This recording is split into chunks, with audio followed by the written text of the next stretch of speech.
Le Fonds monétaire international FMI a apporté des ajustements sur ses prévisions de croissance économique pour le Sénégal en 2024. L'institution de Bretton Woods a révisé à la baisse la croissance de l'économie sénégalaise à 7,1% contre 8,3% initialement prévu. Une des principales raisons avancées pour cette révision à la baisse est l'incertitude politique liée à une élection présidentielle tendue en mars 2024 et des retards dans la production de gaz jusqu'en décembre 2024.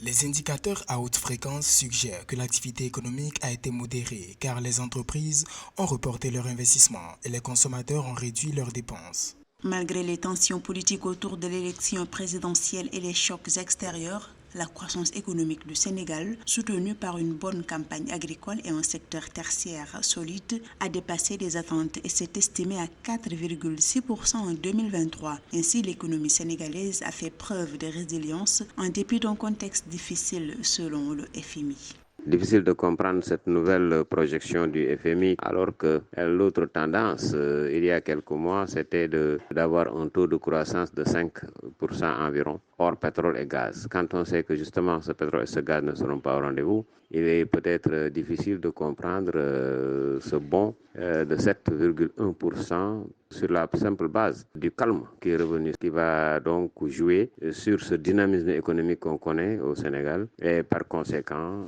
ce nouveau taux de croissance semble acceptable. Parmi les recommandations faites aux nouvelles autorités sénégalaises par l'organisme international figure la nécessité de réaliser un audit de la compagnie d'électricité Sénélec afin de mettre en œuvre une nouvelle grille tarifaire pour l'électricité prenant en compte les ménages vulnérables.